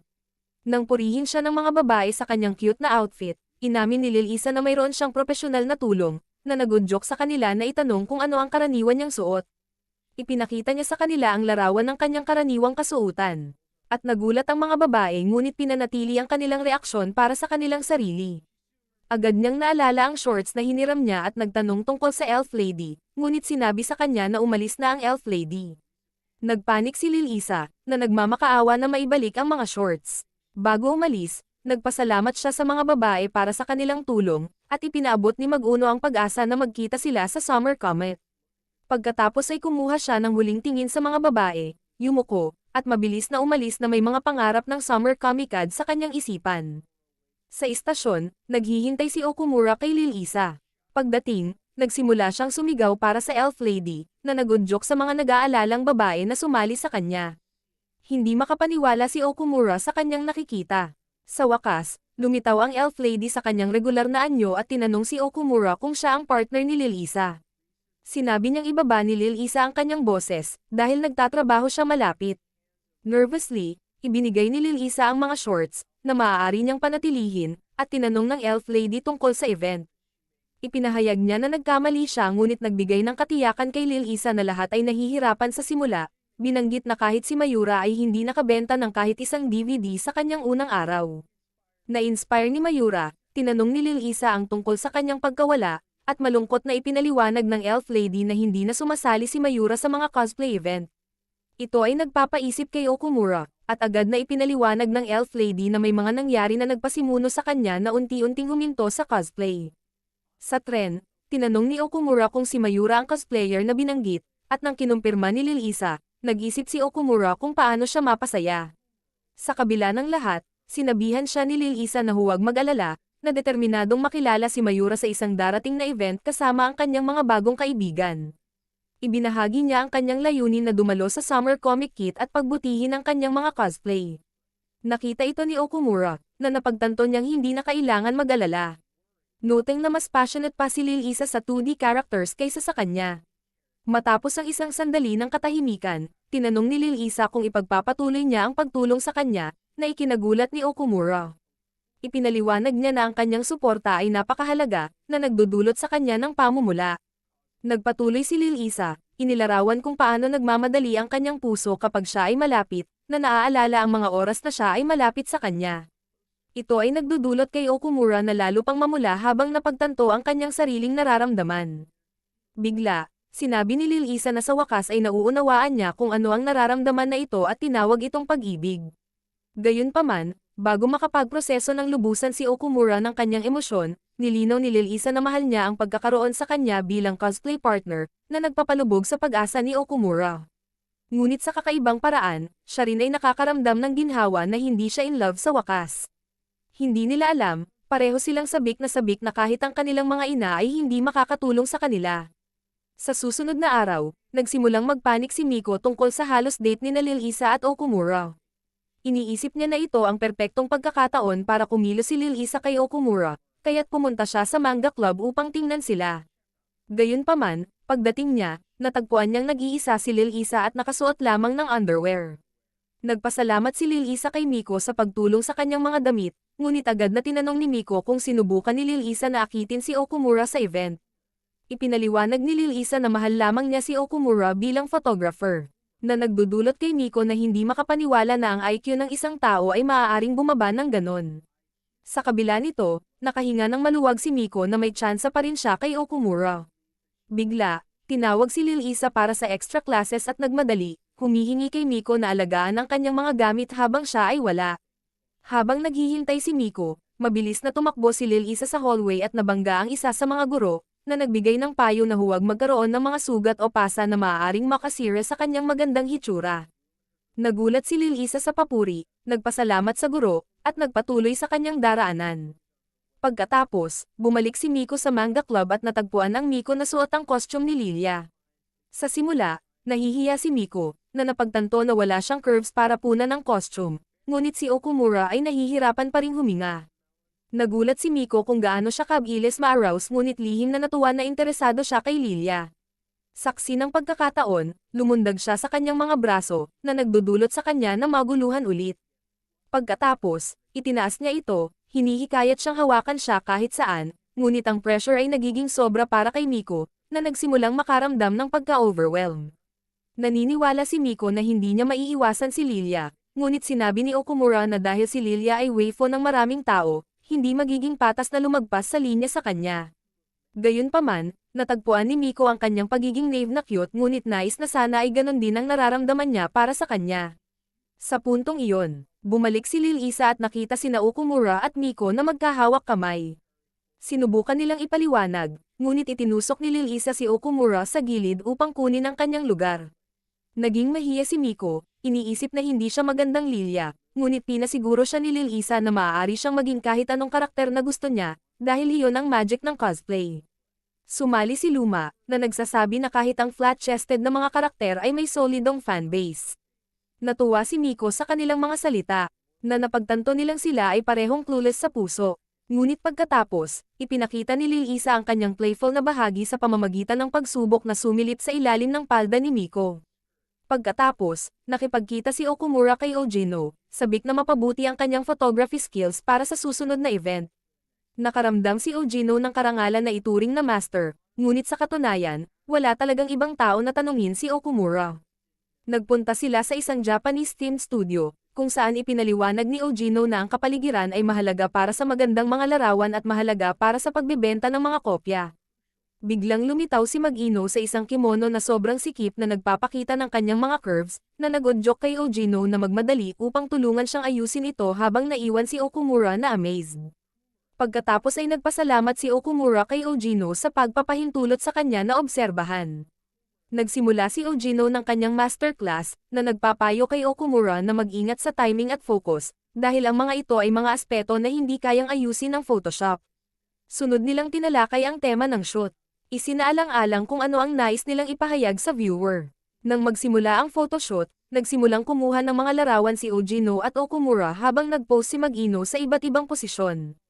Pagkatapos, pinagkumpara nila ang kanilang mga larawan, at tinukso ni Ojino si Okumura bilang isang total newbie, ipinapakita ang kanyang sariling shot na nakakuha ng dirty thoughts ni Mag-ino. Nagpatuloy sila sa pag-eensayo, na nagbibigay ng pinakamahusay na anggulo si Mag-ino. Nang makita niya ang mga larawan ni Okumura, ipinagmamalaki ni Ojino na nagkaroon siya ng magandang guro, ngunit pinatumba ni Mag-ino ang kanyang ego sa pagsasabi na ang mga larawan ay mukhang katulad ng sa Ojino. Pagkatapos ay tinanong ni Mag-ino si Okumura kung maaari silang kumuha ng mga mas naughty shots, at nag-aatubili si Okumura na pumayag kung komportable siya. Gayunpaman, gumawa si Mag-ino ng mas provocative na pose, at si Okumura ay hindi sanay na makita ang mga ganitong bagay. Si Ojino, na malinaw na nauunawaan, ay nagbigay ng katiyakan sa kanya na tinutulungan lang nila ang kanilang cosplay partners na makamit ang kanilang mga pangarap.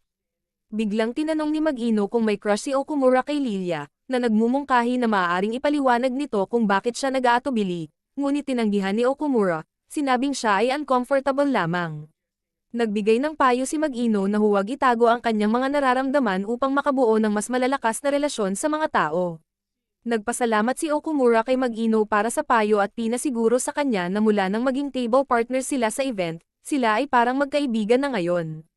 Nagpasalamat din si Ojino kay Okumura, na nagpapaliwanag na muling pinasigla ni Okumura ang kanyang passion para sa Lilia cosplay habang idinadagdag na laging nag-iisip ang mga photographer kung sino ang magiging susunod na malaking cosplayer.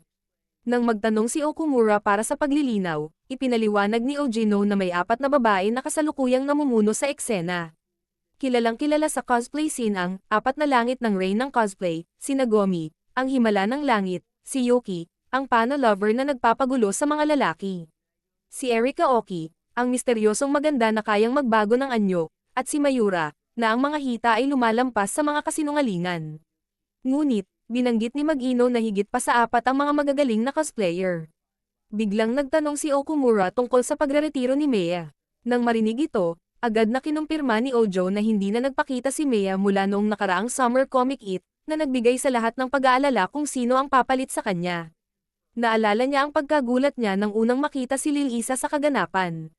Isang reaksyon na naranasan din ng marami, na nagpapaalala sa kanya ng epekto ni Mea. Ipinahayag niya ang isang friendly rivalry, na sinasabi na magiging mas kaakit-akit kung nananatiling baguhan na photographer si Okumura. Nagbigay ito ng alaala kay Okumura ng mga sandaling iyon mula sa kaganapan at naintindihan kung bakit tinutukoy siya ng mga tao bilang kapareha ni Lil Isa. Napagtanto niya na magka-team sila at kailangan nilang makarating sa finish line na magkasama. Ngunit, napansin ni Bojan na ang tunay na pangalan ni Lil Isa ay Mea, ngunit nangako siyang itatago ang lihim na ito basta't siya ay magpapakita sa susunod na cosplay event. Kinabukasan, nagkita ang student council at pumayag na i-demote ang isang club pabor sa isa na mas mahusay ang pagganap. Samantala, ipinakita ni Okumura kay Lil Isa ang kanyang bagong koleksyon ng material para sa pagpolish ng espada tuwing gabi, at gaya ng dati, natuwa si Lil Isa sa mga magazine at excited na subukan ang mga ito. Ngunit, mabilis na naglalaro sa isip ni Bojan ang mga di makatwirang kaisipan, at sinubukan niyang itaboy ang mga ito. Nang mag-enjoy si Lil Isa sa ideya ng lilo at mga kadena, napagtanto ni Okumura na siya ay nahuhuli sa kategoryang freaky. Na-inspire sa kasiyahan ni Lil Isa, iminungkahi niyang kumuha sila ng mga larawan ni Lilo at Pearl. Pumasok si Lil Isa sa karakter, at nagsimulang kumuha ng mga larawan si Okumura. Naalala ang mga aral ni Ojo, nag-focus siya sa mga nakagapos na braso ni Lil Isa at gumawa ng ilang maliit na pagsasaayos. Sa kanyang gabay, nakuha ni Lil Isa ang perpektong mga pose, at nang makita niya ang mga larawan, pinuri niya si Okumura sa kanyang malaking pagbuti. Nagulat siya na malaman ang tungkol sa mga aral ni Ojo at ang dedikasyon ni Okumura na pumunta sa ganitong mga hakbang para sa kanya. Sinabi niya sa kanya na magka-team sila at kung nais niyang maging sikat sa cosplay, handa siyang maglaan ng oras. Inamin ni Lil Isa na sa simula, ang layunin niya ay ipakita ang kanyang pagmamahal kay Lilo, ngunit pagkatapos dumalo sa kaganapan kasama si Okumura, nagsimula siyang humiling ng higit pa. Ang saya niya, at kung ang pagdalo sa mas malalaking kaganapan at pagbabahagi ng kanyang pagmamahal para kay Lilo ay magiging mas kasiya siya. Siya ay todo suporta. Sinabi ni Bojo na nag-enjoy din siya, at nangako silang titingnan kung hanggang saan nila kaya umabot ng magkasama. Biglang dumating ang dalawang kinatawan ng student council at sinabi sa kanila na buksan ang pinto. Agad na sinabi ni Okumura kay Lil Isa na magtago. Nang buksan niya ang pinto, ipinaalam sa kanya ng mga estudyante na ang kanyang club ay nadamot dahil hindi ito nakatanggap ng full club status sa loob ng 3 taon. Bilang resulta, kailangan nilang ibigay ang kanilang silid sa ibang club. Ang balitang ito ay nagpapabagsak sa kaluluwa ng aming mapagpakumbabang hari at kay Lil Isa, na tahimik na nakikinig sa kanilang pag-uusap. Ang Pangulo ng Student Council ay muli silang pinagsabihan na lisanin ang silid kung hindi nila magagampanan ang kanilang status bilang isang club. Pag-alis niya, ang dalawa ay naiwan na walang imik, dahil malapit na nilang mawala ang tanging bagay na nagbubuklod sa kanila. Nang makita ni Okumura na wala sa sarili si Lil Isa, binigyan niya ito ng matinding sampal para magising sa katotohanan. Kung kailangan talaga nilang lisanin ang silid, nangangahulugan ito na kailangan din nilang ilipat ang lahat ng erotic figurines at mga libro para sa pagpolish ng espada. Pakiramdam na parang lahat ay nawala, umupo si Okumura sa katahimikan at pinag-iisipan ang susunod na hakbang. Ngunit biglang tumayo si Lil Isa at binigyan siya ng solusyon sa kanilang problema. Pinapaalala niya sa kanya na hindi pa nakaset in stone ang desisyon, kung kaya nilang magpatuloy sa kanilang mga aktibidad sa club ng maayos, hindi nila kailangang lisanin ang kanilang silid. Dagdag pa niya na kung talagang mawawala ang kanilang silid, umaasa siya na hindi rin mawawala si Okumura. Ang determinasyon ni Lil Isa ay nagbigay sa loob ni Okumura ng panibagong lakas at ibinigay sa kanya ang pangangailangan niyang pagganyak. Nagpunta siya agad sa student council room upang makipag-negotiate sa pangulo ng council. Lumabas na may pag-asa pa para sa Arako na mapanatili ang kanilang maliit na Goblin Cave. Ang catch ay kailangan nilang makahanap ng guro na handang mag-supervise sa mga aktibidad ng kanilang club. Ulitin ng Pangulo ng Student Council na hindi nila layuning alisin ang manga club. Ipinapatupad lamang nila ang mga patakaran at binanggit na si Okumura ay welcome kung kailangan niya ng tulong. Pagkatapos ay binigyan siya ng Pangulo ng listahan ng mga tagapayo para sa sanggunian, at ang aming Otaku King ay nagpapatuloy sa kanyang paglalakbay. Ngunit, sa faculty office, nahirapan si Okumura na makahanap ng guro na handang mag-supervise sa kanilang club. Karamihan sa mga guro ay abala na at may sarili ng mga club na pinamamahalaan. Biglang dumating si Mr. Daddy upang tumulong at ipinaalam kay Okumura ang tungkol sa isang bagong guro na kamakailan lamang ay sumali. Dahil si Miss Hano ay bago sa paaralan, malamang na wala pa siyang hawak na mga club. Ang eksena ay lumipat kay Okumura na natagpuan si Miss Hano kasama ang ilang freaky na estudyante sa science lab, na ginagawa ang Diyos lamang ang nakakaalam. Pagkatapos ay ipinaalam ni Okumura kay Miss Hano ang problema na kanyang kinakaharap. Ngunit, dahil ito ay nasa gitnang bahagi ng semester, abala siya sa iba pang gawain. Nang siya ay aalis na mula sa lab, nakaramdam si Okumura na parang nakita na niya ang guro sa ibang lugar. Sa isang paraan, naaalala niya ang guro bilang isang Milky Elf cosplay, na hindi sinasadyang nasabi niya. Nang marinig ito, hinayla ni Miss Hano si Okumura papasok sa closet upang harapin siya tungkol sa pangalang nasabi niya. Lumabas na ang magandang guro na ito ay dati ng kilalang cosplayer na tinatawag na Mayori. Ipinagpatuloy niya ang pagbabanta sa aming Otaku Lord, ngunit biglang sinabi ni Okumura na may pressing na bagay sa kanya. Nagalit si Mayori ngunit sa wakas ay nakinig siya sa pakiusap ni Okumura. Lihim niyang iniisip na kahanga-hanga ang kanilang club ngunit sinubukan niyang ipakita ito upang itago ang kanyang nararamdaman. Ang pagkakasalubong na ito ay nagpaalala sa kanya ng kanyang nakaraang pagkikita kay Lil Isa, na naramdaman niyang napaka-pamilyar. Lubos siyang naantig sa pag-unlad ni Lil Isa at iniisip na ang pagkakasalubong na ito ay isang himala. Gayunpaman, iginiit niyang itanggi ang posisyon, dahil nararamdaman ni Mayori na siya ay magtatraidor sa cosplay. Pagkaraan ng ilang segundo, nagalit siya, na nagsasabing huminto siya sa cosplay ng buo dahil kailangan niyang sundin ang kanyang karera at na hindi maganda para sa isang guro na makita sa mga erotic na libro. Idinagdag ni Mayori na talagang mahal niya ang cosplay, ngunit sa dulo ng araw, ang mga hobbies ay mga hobbies lamang at hindi niya maaring hayaan ang mga ito na makialam sa kanyang trabaho. Mula sa simula ng kanyang paglalakbay, palagi siyang handa na itigil ang cosplay kapag dumating ang oras at hindi ito sinasabi sa sino man. Nang marinig ito, naintindihan ni Okumura ang posisyon ni Mayori at nagpa siya na hindi na ito pilitin pa. Gayunpaman, bago siya umalis ng silid, mamuni-muni siya sa sarili at binanggit ang Milky Elf costume na nasa kanilang club room. Mabilis na kumuha si Mayori ng pook na ito, at pareho silang nagbalik sa manga club room. Nang buksan ni Okumura ang pinto, sinalubong siya ni Lil Isa na nakasuot ng kanyang cosplay, na nag-iwan kay Mayori na walang imik. Sa kaloob-looban, labis siyang ipinagmamalaki sa cosplayer na si Lil Isa. Ngunit mabilis siyang pumasok sa critic mode, sinusuri ang bawat gilid ng cosplay ni Lil Isa. Biglang nakita niya ang kanyang salungguhit na nakahiga sa mesa at nagpapanggap na kinukuha ito. Ngunit, ipinaliwanag ni Lil Isa na ang salungguhit na ito ang nagbigay inspirasyon sa kanya upang mag-cosplay bilang Mayori, na naging inspirasyon niya sa lahat ng oras na ito. Hindi pa rin alam na nakikipag-usap siya kay Mayori, patuloy na ipinapaliwanag ni Lil Isa kung gaano kagaling na cosplayer si Mayori. Ito ay yumantig kay Mayori. Ngunit sinubukan niyang magpanggap na cool at umalis ng silid. Ngunit, pagbalik niya sa lab, nag-roll siya sa sahig, iniisip kung gaano ka-cute si Lil Isa. Ang pagkakasalubong na ito ay nagpukaw sa kanyang mommy mode, na nagpapaisip sa kanya na isuko ang lahat ng kanyang mortal na pag-aari kay Lil Isa. Gayunpaman, sa kanyang sorpresa, ang tahimik na galit na ito ay lihim na nakuha ni Okumura. Doon, muling humingi siya kay Mayori na pag-isipan ang kanyang desisyon.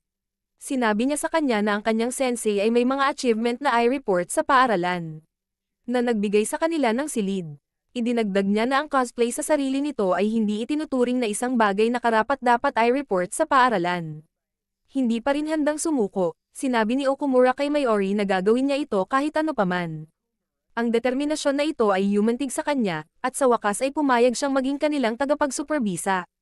Gayunpaman, sinabi niya kay Okumura na ibigay sa kanya ang salungguhit ni Lil Isa sa tuwing magkakaroon sila ng ilan. Pagbalik nila sa club room, pinag-isipan nila ang tungkol sa kanilang activity report.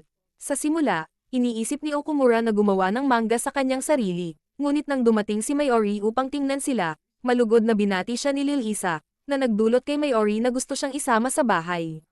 Gayunpaman, nang makita ang self-drawn manga ni Okumura, sinabi niya sa kanya na hindi ito posible at nag-alok ng alternatibong solusyon. Ang alternatibong solusyon na ito ay ang voluntaryaong pagbabasa ng manga sa mga bata sa elementarya. Sa kanilang sorpresa, walang nagbigay kahit kaunting pansin sa kanila, dahil ang mga maliliit na goblin na ito ay abala sa kanilang mga sariling gawain. Nalungkot sa resulta ng aktibidad ng araw na iyon, nag-isip sila ng ibang pwedeng gawin. Kinabukasan, nagpunta sila sa parehong klase upang basahin ang parehong manga sa kanila. Gayunpaman, sa pagkakataong ito ay magbabasa si Lil Isa sa kanila sa cosplay na Lilo. Agad itong nakakuha ng pansin ng lahat ng mga maliit na goblin na nauuhaw, na nakaupo sa isang bilog upang makinig sa aming mommy sa oras ng pagbabasa ng manga. Habang nagbabasa si Lilo ng manga para sa kanila, kumuha si Okumura ng mga larawan ni Lilo para isama sa kanilang activity report. Ngunit, sa daan pa uwi, si Lil Isa ay tila nawawala sa kanyang mga iniisip, na nag-joke kay Okumura na itanong kung bakit. Nang gabing iyon, habang si Sensei ay abala sa kanyang sariling mga gawain, nakatanggap siya ng tawag mula kay Arya. Nang matanggap ang tawag, ipinaalam sa kanya ni Arya ang tungkol sa kanyang pagkikita sa pink-haired girl na nakilala nila noon. Tinanong din niya si Sensei tungkol sa darating na comic hit at sa isang tiyak na costume na itinatago niya, ngunit simpleng sinabi ni Mayori na itinapon na niya ito at siya ay guro na ngayon. Sa kaloob-looban, gusto pa rin ni Mayori na mag-cosplay ngunit nahihiya siya na malaman ng iba ang kanyang hobby. Kinabukasan, pumunta si Sensei sa club room upang tingnan silang muli. Ngunit, nagulat siya nang malaman na parehong nagpa siya ang dalawa na itapon ang aktibidad ng nakaraang araw, hindi nais gamitin ito para sa kanilang report. Na-shock pa rin, sinabi ni Sensei sa kanila na kailangan nilang magsumite ng kahit ano. Lumabas na, pagkatapos ng ilang pag-iisip, napagpasyahan nilang hindi sapat ang report. Nararamdaman nilang nagsisinungaling sila sa paaralan, na talaga namang nag-aalala sa kanila. Para sa kanila, ang cosplay ay isang bagay na ipinagmamalaki nila, at wala silang nakikitang dahilan upang itago ito sa mga tao. Nang malaman ito, parehong pumayag sila na itapon ang peking report at magsumite ng bago. Pagkatapos marinig ang kanyang kwento, sa wakas ay naintindihan ni Sensei kung saan sila nanggagaling. Gayunpaman, binigyang diin niya ang pangangailangan para sa isang ulat upang mapanatili ang kanilang kwarto. Binanggit ni Lil Isa ang paparating na malaking cosplay event sa susunod na linggo. Agad na tumutol si Okumura sa ideya, sinasabi sa kanila na masama ang ideya na iyon. Idinagdag ni Lil Isa na wala silang ideya kung paano hinuhusgahan ng mundo ang mga taong nag-cosplay. Iginiit ni Sensei na kailangan nilang isumite ang peking ulat upang maprotektahan ang kanilang club room. Gayunpaman, ipinagtanggol ni Lil Isa na kahit na maaaring mapanatili ng ulat ang kanilang club room, maaari nilang mawala ang iba pang bagay sa proseso at hindi siya bukas sa ideya. Ang mga salitang ito ay nag-trigger ng mga alaala para kay Sensei tungkol sa kanyang sariling karanasan sa cosplay, na nagpalala sa kanyang frustration. Sinabi niya sa kanila na hindi lahat ay seryoso sa kanila, kahit na sila ay seryoso sa isang bagay. Ngunit si Lil Isa ay muling nanatili sa kanyang mga prinsipyo. Sinasabi kay Sensei na kahit na siya ay mahiya paminsan-minsan, palaging magiging proud siya sa kanyang mahal. Hindi niya kailanman sisinungaling tungkol sa kanyang passion at hindi siya magtataksil sa kanyang mahal. Ang mga salitang ito ay tumago sa puso ni Sensei habang naaalala niya ang unang pagkakataon na nakilala niya si Lil Isa, nakikita ang kanyang determinasyon na nagbigay ng spark sa loob niya. Ito ang nagpasalungat kay Sensei sa kanyang sariling pagtataksil sa cosplay. Puno ng bagong resolusyon. Ipinaalala ni Sensei sa kanila na ang simpleng pagdalo sa cosplay event ay hindi sapat para sa ulat. Iginiit niyang kailangan nilang maging pinakapopular na cosplayers doon upang makumbinsi ang principal at ang student council. Ang eksena ay lumipat sa isang manga store kung saan isang kakaibang babae ang bumibili ng lahat ng trading cards at merchandise para sa isang anime character na tinatawag na Kai. Siya ay binibigyan ng mga sulyap, hinuhusgahan ang kanyang hitsura at ang kanyang pagmamahal sa 2D na mga karakter. Ang eksena ay lumipat muli kay Okumura na may tawag kay Ojo upang talakayin ang paparating na cosplay event. Ibinunyag ni Ojo na isa sa 4 na cosplay queens, si Niami, ay nandyan at nagtatrabaho para sa isang opisyal na booth ng industriya. Ang kanyang anunsyo ay agad nakakuha ng 100 retweets, at binalaan niya si Okumura na mag-ingat sa kanya. Pagbalik sa studio, ang kakaibang babae ay napapalibutan ng kanyang mga assistant na tumutulong sa kanya na magbihis para sa photoshoot. Lumabas na ang batang babae na ito ay si Niami, na nangakong iiwas sa 3D na mga lalaki at determinadong maging pinakamahusay na 2D na babae para kay Kai. Dumating na ang araw ng event, at makikita natin ang ating mga paboritong gremlins na dumating sa venue. Pagpasok nila, nagulat sila sa laki ng venue at agad na kinabahan. Gayunpaman, pinatibay ni Okumura ang kanyang kalooban at determinadong ibigay ang lahat para sa kanilang ulat. Sa kabilang banda, si Lil Isa, na naaalala ang kanyang nakaraang event, ay nakakaramdam ng panghihina at discouragement. Siya ay humingi ng kaunting suporta kay Okumura, na mahiyaing nagsabi na ang kanyang lilo ay ang pinaka-cute sa buong mundo. Agad na bumangon ang kanilang diwa. Ang sandali ay pinutol ng isang profesional na weeb na sinamahan ni Mag-Ino. Nagsimula siyang sabihin sa kanila ang tungkol sa karamihan ng tao na nakakalap ni Nagomi, na iniuugnay ito sa kasikatan ng kanyang cosplay, na abuzz sa social media noong nakaraang linggo. Ang mga babae ay naghahanda na magbihis ng kanilang mga cosplay habang sina Wano at Okumura ay nagmamasid sa labanan. Sa daan, nakasalubong nila si Nagomi, na abala sa kanyang gacha game. Ipinaliwanag ni Mag-Ino na lahat ng mga tao sa paligid niya ay mga taga-suporta niya, isang pakinabang ng pagiging profesional na cosplayer. Hindi nagtagal, napansin ni Nagomi si Lil Isa at agad na nakilala siya bilang lilo mula sa nakaraang event. Binanggit niya na ipinakita sa kanya ng kanyang photographer ang larawan ni Lilo, na sa tingin niya ay mukhang masyadong 3D pa rin. Nervously, tinanong ni Lil Isa kung ano ang kino-costume ni Niami ngayon. Ngunit nagulat siya nang makita na kahit si Niami mismo ay walang ideya. Pagkatapos marinig ang pagkadismaya ni Lil Isa, agad na naintindihan ni Niami ang kanyang mga alalahanin at sinabi sa kanya na sanay na siya rito. Idinagdag ni Nagomi na maraming cosplayer ang nagpapanggap na mahal ang mga karakter na kanilang kino-costume, kahit na mukhang hindi tapat. Patuloy niyang sinabi kay Lil Isa na tunay niyang mahal ang cosplay at mga cosplayer. Para sa kanya, ang cosplay ang tanging pagkakataon na maaari niyang mag-transcend sa 2D dimension dahil si Kai ay nararapat sa pinakamahusay na 2D na babae. Tinapos niya ang kanilang pag-uusap sa isang tanong, tinatanong kung sino ang higit na nagmamahal sa cosplay. Bago siya umalis, pinayuhan niya si Lil Isa na iwasang dumating bago magtanghali upang hindi matabyunan. Ang pakikipag-ugnayan na ito ay nagbigay ng lungkot kay Lil Isa, na natatakot na baka naiinis niya si Niami sa kanyang mga aksyon. Habang dalawang tagahanga ang lumapit upang batiin siya, sinabi ni Niami sa kanila na nagsimula siya ng drama kay Lil Isa. Sa kanyang pagkagulat, mas sabik si Lil Isa kaysa dati. Kinikilala si Niami bilang isa sa mga prodigy ng cosplay at nais pang matuto mula sa kanya. Matapos ang kanyang mga espiritu ay bumangon, pumasok sila sa dressing room, na puno ng mga cosplayer. Ang lahat ay nagmamadaling magbihis ng kanilang mga costume upang makuha ang kanilang pwesto bago magsimula ang event. Ang eksena ay bumalik sa ating King Goblin at Little Goblin, na nagbabalak ng plano ng digmaan upang talunin si Nagomi. Ang kanilang plano ay magposisyon malapit sa pinakamalapit na exit sa booth ni Nagomi. Inaasahan na maraming tao ang aalis pagkatapos nilang makita siya. Kung sapat ang bilang ng mga taong huminto upang kumuha ng mga larawan sa kanila, tiyak nilang makakalikha sila ng maraming tao. Gayunpaman, habang malapit nang magsimula ang event, si Lil Isa ay makikitang nervyosa na tinitingnan ng kanyang lilo costume. Na naaalala ang mga huling salita ni Niami. Matagal na mula nang dumalo siya sa isang cosplay event, at labis niyang namimiss ang mga ganitong okasyon. Ngunit agad niyang ini-focus ang kanyang sarili, naaalala na narito siya upang suportahan ang kanyang mga estudyante. Sa kwarto ni Mag-ino, ang costume ay handa na, at nang isuot ni Niami ang kanyang cosplay, siya ay mukhang napakaganda.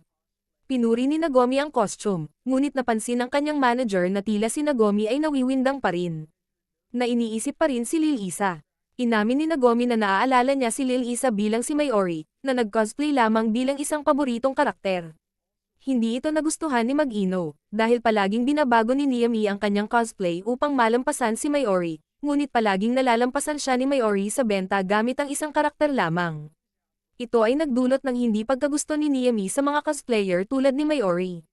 Hiniling ni Nagomi na huwag siyang tingnan bilang kontrabida, dahil naniniwala siya na may malaking potensyal si Lil Isa ngunit hindi ito ginagamit. Na nagpapalungkot sa kanya, natatakot siya na, tulad ni Mayori, si Lil Isa ay maaaring ma-burnout din sa huli. Naiintindihan ng manager at tinanong kung galit ba si Nagomi kay Lil Isa. Nilinaw ni Niami na kahit na nagsabi siya ng mga negatibong bagay, hindi niya talaga kinamumuhian si Lil Isa. Nag-aalala lang siya na kung hindi aayusin ni Lil Isa ang kanyang sarili, hindi siya tatagal sa eksena. Si Mag-ino, na naka-costume na, ay napansin na si Lil Isa ay nakaupo pa rin sa sahig, hindi pa handa. Iminungkahi ni Lil Isa na umalis sila nang wala siya, ngunit umalis si Mag-ino at nakipagkita kina Wano at Okumura. Tinanong ni Okumura kung nasaan si Lil Isa, at pinatibay ni Mag-ino siya na huwag mag-alala, si Lil Isa ay hindi pa lamang nagbihis. Sinabi niya kay Okumura na tulungan si Lil Isa kung magkakaproblema siya. Biglang nakita nila si Nagomi, at agad na napansin ni Okumura kung gaano siya kaiba sa iba, kahit na si Lilo ay isang matinding kakompetensya pa rin. Mukhang masyadong naa-absorb si Nagomi sa kanyang 2D character obsession. Iniisip ni Nagomi na marahil ay pinararangalan siya ng mga Diyos at nagpa siya na lubos na yakapin ang quirks ng kanyang karakter. Nagbasa siya tungkol sa kanyang karakter, nagpakalunod sa persona, at nakatuon sa pagpapahusay ng kanyang ngiti at mannerisms. Gayunpaman, naguguluhan siya sa kakulangan ng mga dumalo, kahit na lumipas na ang isang oras. Nagpa siya silang pumunta sa pangunahing stand, kung saan nila napagtanto na ang buong crowd ay nasa labas na kinukunan ng larawan ang cosplay ni Nagomi. Nagulat si Mag-ino at ipinaliwanag na napakaraming tao kaya walang sapat na puwang sa loob, kaya lumipat silang lahat sa labas. Inirekomenda ng manager na magpahinga si Nagomi, kumain, at uminom, ngunit iginiit ni Nagomi na hindi siya makakapag-break ng character, kahit na siya ay naghihintay pa ring makita ang kanyang Kai. Binanggit ni Mag-ino na kailangan nilang maghintay hanggang matapos ang lahat ng mga photographer. Napansin din niya kung gaano kitigas ang kalooban ni Okumura na hindi sumuko. Nagpa siya si Okumura na tawagan si Lil Isa, na nawala na ng ilang oras. Sumagot si Lil Isa, na nagsasabing hindi niya mahanap ang kanyang palda. Nakikinig sina Okumura, Mag-ino, at Wano. Ipinaliwanag ni Lil Isa na sigurado siyang dinala niya ang kanyang palda at pinaghihinalaan ni Mag-ino na baka may nakakuha ng aksidente nito. Gayunpaman, Hindi magagawa ang magtanong sa lahat ng cosplayer sa sandaling iyon. Hindi nila alam kung ano ang gagawin, at sinabi ni Okumura na susuriin niya ang lost and found. Tiniyak ni Lil-Isa sa kanila na ayos lang ngunit malinaw na siya ay nalungkot, nagsimulang umiyak habang umamin na ang pagkawala ng palda ay nagpaparamdam sa kanya na hindi siya karapat-dapat magsuot ng kanyang cosplay. Napansin ni Regina na hindi pa rin nakaka-move on si Lil-Isa sa mga salita ni Nagomi, kaya't nagpa siya si Akuma na linawin ang mga bagay ilang minuto pagkatapos. Naapektuhan si Okumura kung paano nakakaapekto ang mga salita ni Nagomi kay Lil-Isa, kaya't umupo siya sa tabi nito at hinihikayat siyang huwag sumuko. Pinaalala ang kanilang pangako sa isa't isa. Inamin niyang hindi niya alam kung paano siya komportable, pero ang isip ni Lil-Isa ay napadpad sa kanyang report. Sinabi ni Okumura na kalimutan ng report sa ngayon. Ang mahalaga ay ang kasalukuyang sandali at ang kanyang pagmamahal sa cosplay. Nagsimulang cosplaying si Lil-Isa dahil sa kanyang pagmamahal kay Lilyo. Hinihikayat siya ni Okumura na itigil ang sobrang pag-iisip, nagtatanong kung bakit siya nagsimulang mag-cosplay sa unang lugar. Lalong nadismaya si Lil-Isa nang mapansin niyang tumama sa kanya ang mga salita ni Okumura. Tumayo si Okumura at umalis, sinabihan si Mag-Ino at Ojo na tutukan ang kanilang sariling mga bagay dahil ito ay sa pagitan niya at ni Lil-Isa. Nakita ang despair ni Lil-Isa, nagpa siya si Sensei na makialam. Lumapit siya kay Lil-Isa, na agad na nakilala siya. Sinabi ni Sensei na narinig niya ang lahat at tinanong si Lil-Isa kung ano ang plano niyang gawin sunod. Umiiyak na muling nagsabi si Lil-Isa na hindi pa niya nakitang galit na galit si Amr at naramdaman niyang siya ang may kasalanan sa lahat. Pinaalalahanan siya ni Sensei na huwag sisihin ang sarili. Ikinalungkot ni Lil-Isa na sa kabila ng paggawa ng maraming pangako, hindi pa rin umayos ang mga bagay. Ibinahagi ni Sensei ang kanyang sariling kwento, na nagsiwalat na wala siyang mga kaibigan at madalas na nag-iisa dahil sa kanyang mga kakaibang interes. Pero isang araw, ipinakita sa kanya ni Mayora ang isang cosplay na gusto niyang gawin, at sinuportahan siya ng guro ng home economics. Tumawa si Sensei, sinabing dahil sa suporta na iyon siya naging guro ng home economics. Hinihimas si Lil-Isa sa ulo, sinabi ni Sensei na imposibleng makatakas mula sa kung ano ang talagang gusto mong gawin. Sinabi niyang tatutok siya sa kanyang sariling mga bagay at umalis, na nag-iwan kay Lil-Isa na mas nadidismaya, iniisip na nabigo siya sa parehong Okumura at Sensei. Samantala, si Okumura ay naglalakad sa pasilyo, nagtatanong sa mga cosplayer kung may nakuhang palda ni Lilyo. Naalala ni na Mag-Ino at Wano kung paano nangako si Okumura na tutulong kay Lil-Isa, na nagpapakita ng kanilang dedikasyon sa pagharap sa mga hamon ng magkasama. Sinabi ni Vina na napakabait ni Okumura, na nagbigay sa kanya ng kaunting inggit. Habang si Lil-Isa ay naupo na hindi alam kung ano ang gagawin, lumitaw si Mayora sa kanyang cosplay sa harap niya. Nagulat si Lil-Isa na makita siya at hindi niya napagtanto na si Mayora ay si Sensei. Nagsimulang ipaliwanag ni Lil-Isa ang lahat kay Mayora, kasama ang kanyang desisyon na ipagpatuloy ang cosplay ngunit ngayon ay naguguluhan at hindi sigurado kung dapat niyang ipagpatuloy. Kinikilala ni Mayora ang pagiging komplikado ng sitwasyon. Ipinaliwanag na siya ay nagsimulang mag-cosplay para sa kanyang sarili, nais na baguhin ang isang bagay tungkol sa kanyang sarili, ngunit sa kalaunan ginawa ito para sa purong kasiyahan. Bumalik si Mayora upang magbigay ng lakas kay Lil-Isa. Niyakap siya ni Mayora, at sa sandaling iyon, nakilala ni Lil-Isa na si Mayora ay si Sensei. Tinanong ni Mayora kung nais ni Lil-Isa na ipagpatuloy ang cosplay, pinaalala sa kanya na mayroon siyang partner na may kaparehong hilig. Biglang dumating si Okumura at inanunsyo na nahanap nila ang palda. Nagsimula umiyak si Lil-Isa habang ibinabalik sa kanya ni Okumura ang palda, hinihimok siyang huwag kalimutan ang kanyang hilig, dahil iyon ang tunay na mahalaga. Sabi niya, ang tunay na otaku ay hindi huhusga sa interes ng iba.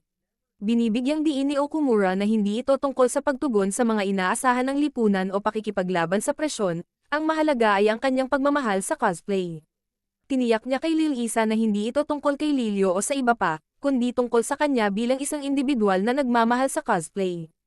Pagkatapos ay lumapit si Bino, na nagsabi kay Okumura na malapit nang matapos ang photoshoot ni Nagomi, na nagbibigay lamang sa kanila ng 10 minuto upang hanapin ang kanilang mga tagahanga. Ngunit sinabi ni Lil-Isa na aabutin siya ng 1 oras upang makapagbihis, kaya't kaunti ang oras. Nawawalan ng ideya si Okumura hanggang lumitaw si Mayora at nag-alok ng tulong. Nagulat si Hano at Okumura nang makita si Mayora. Sinabi ni Mayora kay Lil-Isa na magpatuloy, na pinaalala sa kanya na ang kanyang partner ay nagtrabaho ng mabuti. Bilang kanilang tagapayo sa club, nangako siyang tutulungan silang maglaan ng oras. Inanunsyo ng manager na oras na upang tapusin ang mga bagay, ngunit nagmatigas si Nagomi na manatili dahil hindi pa dumating si Mr. Kai. Gayunpaman, binigyang babala siya ng manager na huwag mag-overdo. Nang marinig ni Okumura na malapit nang umalis ang lahat, nag-isip siya kung paano niya maihinto ang mga ito. Biglang lumitaw si Mayora, at lahat, kasama si Nagomi at isa sa malalayong kaibigan ni Mayora, ay agad na napansin siya. Lahat sila ay tumakbo patungo sa booth ni Mayora, na agad na nagbigay ng inis kay Nagomi.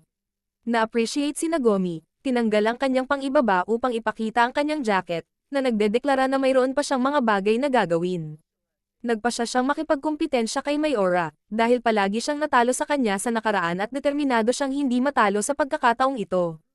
Ang grupo ay hindi alam kung sino ang tutukan, at si Okumura, na minamasdan ang sitwasyon, ay napagtanto na kailangan niyang kumalma.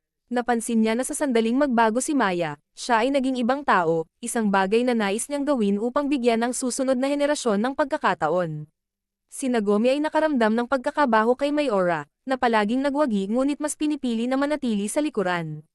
Ang pinaka-nag-abala kay Nagomi ay ang pagiging minamahal ni Mayora dahil sa kanyang karakter, hindi dahil sa pagiging sarili niya, at ito ay labis na nabother kay Nagomi. Hindi niya maunawaan kung bakit hindi mahal ng mga tao ang kanilang mga karakter.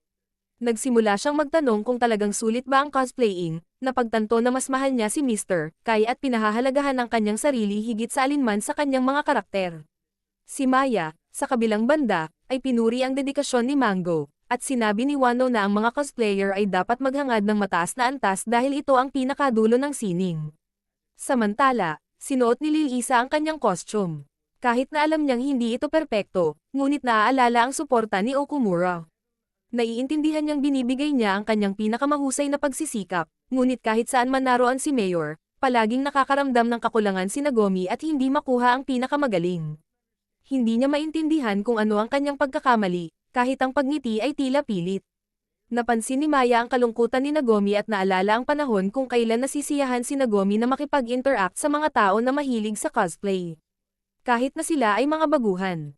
Ngunit isang araw, idineklara ni Nagomi na nais niyang maging propesyonal at ibinunyag na may isang ahensya na nakipag-ugnayan sa kanya. Hindi matanggap ni Maya ang pagbabago ni Nagomi mula sa pagtanggap sa cosplay bilang libangan lamang, habang si Nagomi ay tila nawalan ng pananaw sa kanyang sariling tagumpay, nakatuon lamang sa mga anino at pinapansin ang kanyang sariling katalinuhan. Kahit na si Nagomi ay mas sikat at mas maraming benta kaysa kay Maya, hindi niya ito nakilala, at ang bawat negatibong komento ay malalim na nakaapekto sa kanya. Hindi maintindihan ni Maya kung bakit hindi na mahal ni Nagomi ang ginagawa niya. Nang maunawaan ni Maya ang kanyang sarili, nagpasya siyang umatras. Sinabi ni Maya kay Nagomi na hindi niya nais na makipagkompetensya sa kanya, nais niyang makilala ni Nagomi ang isang pambihirang babae, isang tao na hindi niya malilimutan magpakailanman.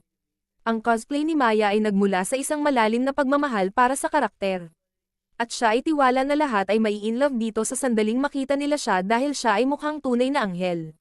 Pagdating ni Lilio, ang pansin ng lahat ay tumungo sa kanya.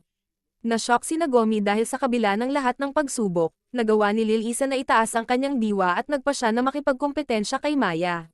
Si Maya ay simpleng kumaway kay Lilio at iniwan siyang mag-isa, pagkatapos ay mabilis na pumasok upang magbihis at kumuha ng mga litrato ni Lilio na mukhang napaka-cute.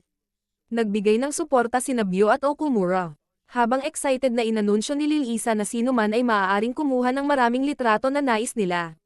Bigla, isa sa mga photographer ang napansin na tila kumikislap si Lilio. Punong-puno ng paghanga kay Lilio at sa cosplay mismo, napagtanto ni Lil Isa na hindi na niya kailangan pang tanungin kung dapat ba siyang mag-cosplay, malinaw na siya ay may passion dito. Ang karamihan, na naakit sa kutis ni Lilio, ay lumaki. Si Nagomi, na nakaramdam ng kaunting inggit, hindi maintindihan kung bakit tila masaya at komportable si Lil Isa. Hindi nagtagal, ngunit si Nagomi ay nagsimulang makita ang katotohanan. Hindi dumating si Lil Isa upang makipagkompetensya, dumating siya upang ipakita ang kanyang cosplay. Nakita ni Nagomi ang parehong saya sa mukha ni Lil Isa na minsan niyang naramdaman sa simula ng kanyang sariling karera. Naalala niya kung gaano siya kahiyay noong una ngunit kung gaano niya kamahal ang kanyang 2D na karakter.